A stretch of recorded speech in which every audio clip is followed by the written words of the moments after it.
სალამ რუსკა შენ შევდგები გადაცემის წაუყვანობას ამ საქმეს ჩვენ კიდევ ერთი ტრადიცია გადავწყვეტ რომ დავამკვიდროთ ჩვენ მოგიწევს რამდენიმე შეკითხვაზე გულწრფელი და გუახტარი პასუხი გამცემ მზად ხარ? მზად ვარ. სულ რამდენიმე წუთს წაგართმევ. კი ბატონო. დავიწყოთ. პრინციპში სულ დაკავებული ხარ, სულ გადაღებები გაქვს. ჯერ მოკლედ გითხარი რა საქმიანობ, რა გადაღებები გაქვს, ახლა ვიცი რომ რაღაც სპექტაკლშიც მონაწილეობ.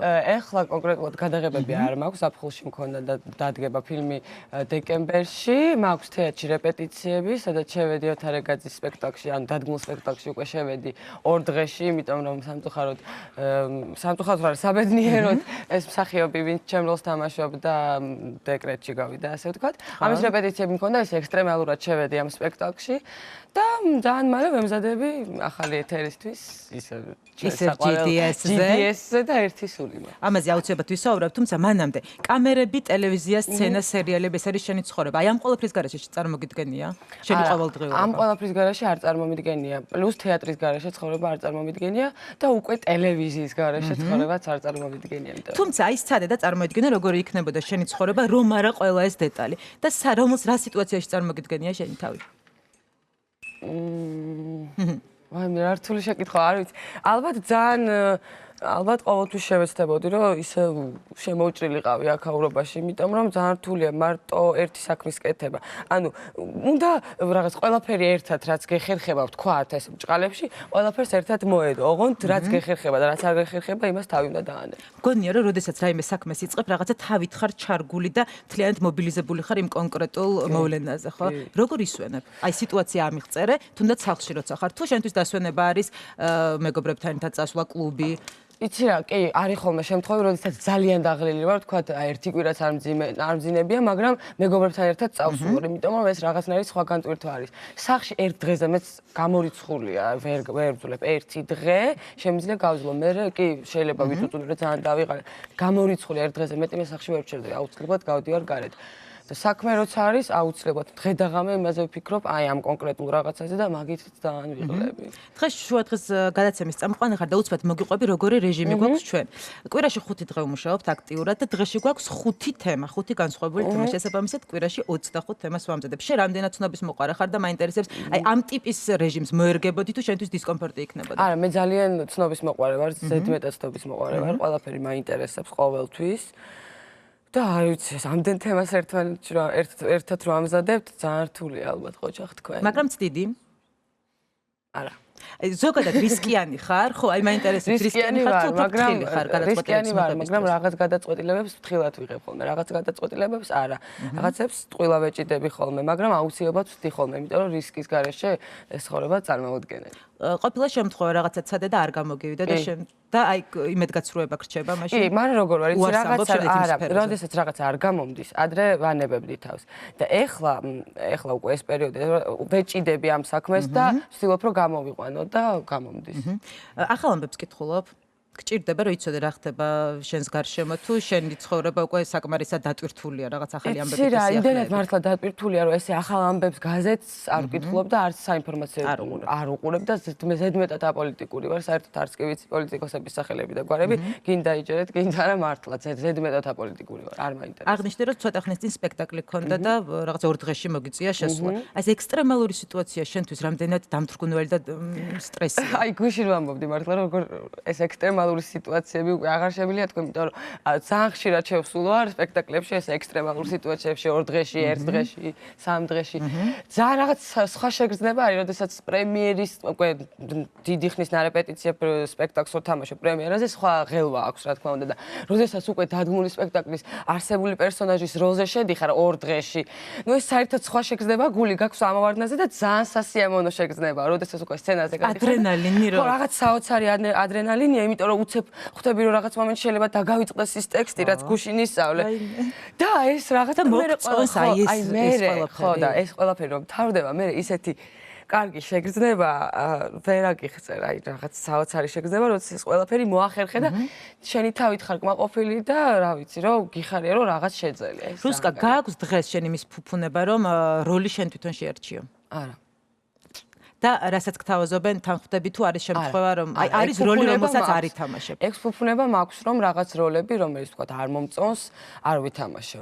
მაგრამ ისე რომ როლები თავზე მაყრია, შემოთავაზებები არა.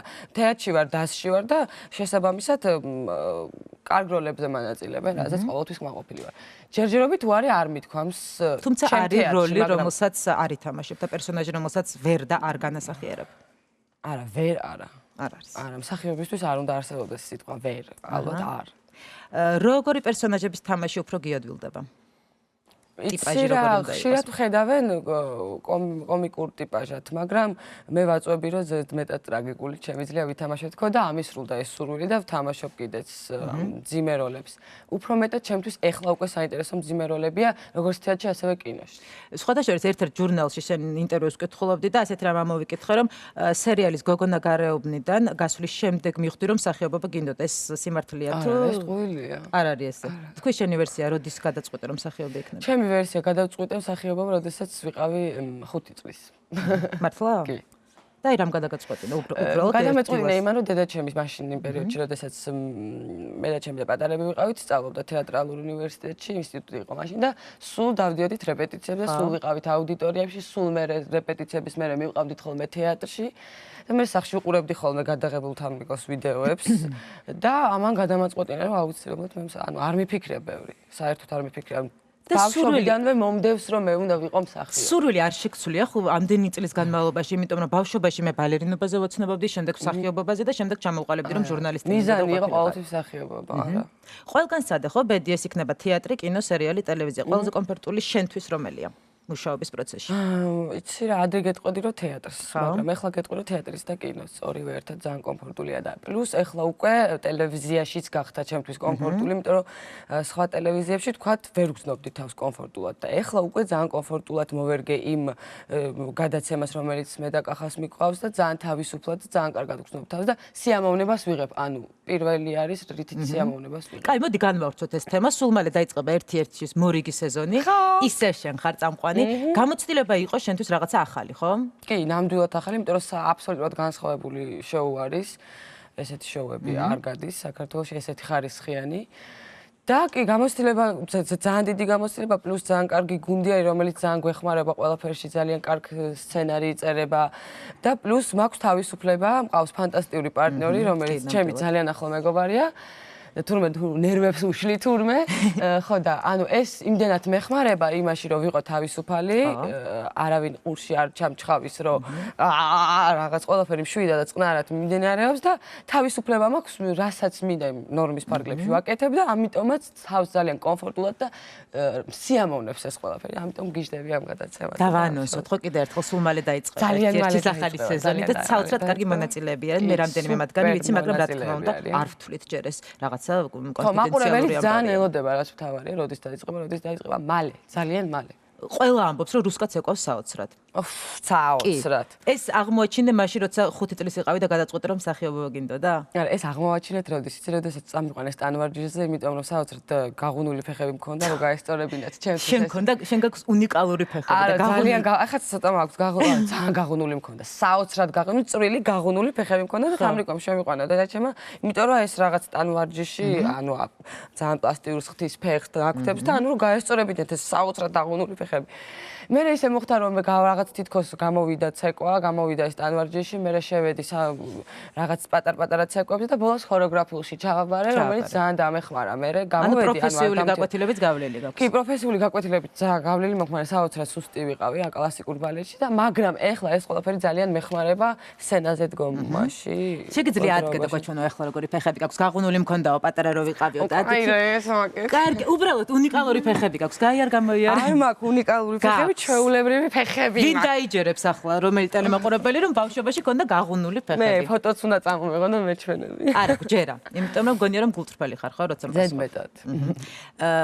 როდის ღელავ ხოლმე ყველაზე მეტად, როდესაც სცენაზე დგახარ, თუნდაც აი გავიაროთ ერთ-ერთის ამბავი. სცენაზე დგახარ, ქუდი მიდის უკვე, აი მაშინ რა ხდება შენთან? იცი რა პირველ დღეს პირველად რომ პირველი ეთერი რო გადიოდა ჩემთვის პირველი ეთერი და საერთოდ ერთ შარშან მოხდა ისე რომ სპექტაკლი მქონდა და 15 რო აკლდას მაშინ მიხვედი 10 მაშინ დამთავრდა სპექტაკლი და 10 რო აკლდა მოვიდი და 10 საათზე უკვე ეს არის პირდაპირ ეთერი და როგორი პანიკა მაქვს იცი რომ ერთი წელი არ ყოფილიყო პირდაპირ ეთერში და ანუ აი სასწაული ვერაფერს ვერ ვასწრებ ისეთი რაღაც სიგიჟე იყო ისეთი ხარ მაშინ აი არაფერი რო არ გესმის ვერაფერს რო ვერ ხედავ ვერავის რო ვერ ხედავ მართლა ეგეთი ვიყავი ლიფტში რო ვიდექით მე და კახა არაფერი არ მესმა და გათიშული ვიყავი მარტო იმაზე ვფიქრობდი რომ ოღონდ ეხლა რაღაცას არ გავშტერდებოდი ამ სიტყვაზე პირდაპირ ეთერში აი არ მინდოდა იმიტომ რომ მანამდე იყო ცეკვავე ვარსკვლავი მე იყო ვოისი და მინდოდა რომ აქ საერთოდ სხვა ყოფილიყო და მაინდა-მაინც ესე დაემთხვა რომ სპექტაკლი და საგიჟეთი იყო მაგრამ ყველაფერმა კარგად ჩაიგია რა მგონი გაქვს იმის უნდარი რომ თავი ხელში აიყვანო კი და ამბობენ რომ კამერები რო ირთვება თუნდაც აი სპექტაკლი რო იწყება შემდეგ ნერვიულობა გეხსნება ასეა მართლა სცენაზე ეგრეა ხშირ შემთხვევაში ყველა მსახიობი ამას იტყვის რომ როდესაც სპექტაკლი იწყება აბსოლუტურად თავდება გავიწყდება ყველაფერი და ის რაღაც კედელი ჩნდება ჩემს დამაყურებელს შორის ეგ სისულელე არა შეგიძლია გამოყო პროექტი ან როლი რომელზე მუშაობაც განსაკუთრებულ შრომას მოითხოვდა შენგან კი პროექტს გამოვყოფ აუცილებლად შრომას ყველა პროექტი მოითხოვს მაგრამ ყველაზე ისეთი დატვირთული ჩემთვის მაინც ერთი არის იმიტომ რომ ჩემი საყვარელი პროექტია და ყველაზე მეტად ანუ მის გარშემო ვარ ახლა და სპექტაკლი კი ეს არის რობერტ სტურუას შობის მე-12 ღამე სადაც ექსტრემალურ სიტუაციაში ორ დღეში შევედი მთავარ-როლზე და ეს არის თან მთავარ-როლზე თან ორ დღეში ფანტასტიკური სპექტაკლი სადაც ამ როლს ნანუკა ხუსკევაძე თამაშობს რაღაცა არ ვიცი გენიალურად და არ ვიცი ეს ორი დღე იყო ჩემთვის თვალებ გახელილი მხოლოდ მარტო იმაზე ვფიქრობდი სამუშაოზე ვფიქრობდი რომ რაღაცა გამეკეთებინა განსხვავებული ნანუკასგან იმიტომ რომ ნანუკას როლია პასუხისმგებლობის გრძნობა გაქვს? კი, რა თქმა უნდა, საშინელი. ხო? კი.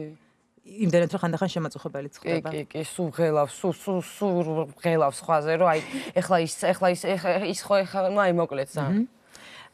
როგორ იწყებ როლზე ან ახალ პროექტზე მუშაობას? მოდი როლი უფრო საინტერესოა. იცი რა, ეხლა იმას არ ვიტყვი, რომ მე რაღაცა ახალ როლს რომ მაძლევენ, მივდივარ იქ სადაც თქვათ რაღაცა სიმშვიდეა სიწყნარია და მარტო ეცნობია სადაც ვიცმევ ისე როგორც ის პერსონაჟი ჩაიცვამ და რაღაცა ხვდები არავის არ ვიყარებ არა ეგ არის ხო რაღაცა რითიც იწყება მუშაობა ჩემთვის ზოგადად არაფრით არ იწყება იმითი რომ ვსხედვართ ყველანი მსახიობები და ჩიტკას ვაკეთებ და ვკითხულობ და მე როდესაც მე უკვე ძალიან დიდი ხნის მერე როდესაც სცენაზე გადადიხარ მე უკვე ხვდები რა უნდა გავაკეთო თორე მანამდე რომ რაღაცები მომდის თავში არა ვფიქრობ ბევრს მაგრამ მე ბოლოსკენ მოდის უკვე რაღაც შთაგონებები კარიერას რამდენად სერიოზულად უყურებ თუ ეს შენთვის არის რაღაცა თამაში მაინც და სხვა მიზანი გაქვს ცხოვრებაში და სხვა რაღაცას გინდა მიაღწიო კარიერაა ჩემთვის პირველი ჩემ ცხოვრებაში სამწუხაროდ ოჯახზე პირველი კი არჩევანის საშუალება რო გქონდეს ოჯახსა და კარიერას შორის კარიერას არჩევდი კარიერას ავირჩევ მართლა თემა რომელზეც არასდროს საუბრობ სიყვარული არ მინდა დეტალებში რა თქმა უნდა არ კითხავ ვიცი რომ შეყვარებული ხარ უბრალოდ შეგიძლია რამდენიმე სიტყვით აღწერო შენთვის რა არის სიყვარული ჩემთვის სიყვარული არის ბედნიერება დიდი მადლობა მე მგონი გულწრფელი იყავი ხო ძალიან დიდი მადლობა მე მგონი ტესტი ჩაბარებულია გამოჩნდა ჩააბარე და ახლა შეგიძლია თავისუფლად და თამამად შევუდგე ჩემს საქმიანობას შევუდგე ჩემს საქმიანობას და შეგიძლია რეკლამა გამოაცხადო მაშ ასე ძვირფასო ტელემაყურებლებო ახლა GDS-ის ეთერში რეკლამა